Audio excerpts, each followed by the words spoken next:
আসসালামু আলাইকুম। স্বাস্থ্য বিষয়ক ইউটিউব চ্যানেল হিলিং টিপসে আপনাদের স্বাগতম। আজকের ভিডিওতেই আমরা জানবো ঘন ঘন সর্দি কাশির কারণ, প্রতিকার ও যত্ন। ১.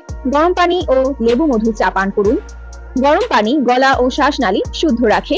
লেবু ভিটামিন সি ইমিউনিটি বাড়ায়। মধু গলা শান্ত করে। ২. তুলসী পাতার চা বা জুস পান করুন। তুলসী অ্যান্টিব্যাকটেরিয়াল ও অ্যান্টিভাইরাল গুণসম্পন্ন।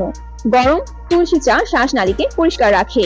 ৩. নিয়মিত গরম গরম বাষ্প নিন। সেদ্ধ জল বা ইনফিউশন এর বাষ্প নাক গলা পরিষ্কার করে। দিনে অন্তত ১ থেকে ২ বার ৫ থেকে ১০ মিনিট বাষ্প গ্রহণ করুন। ৪. ঘর পরিষ্কার পরিচ্ছন্ন রাখুন। ধুলাবালি পলিউশন কমানোর জন্য ঘর ও বেডরুম ভালোভাবে ঝাড়ু দিন। এয়ার পিউরিফায়ার থাকলে ব্যবহার করুন। তুলসী, আদা, রসুন ব্যবহার বাড়ান খাবারে। এসব উপাদান ইমিউনিটি বাড়ায় ও ভাইরাসের বিরুদ্ধে লড়াই করে। উপযুক্ত যত্ন এবং স্বাস্থ্যকর অভ্যাসই পারে আপনাকে সুস্থ ও দুর্বলতা মুক্ত রাখতে।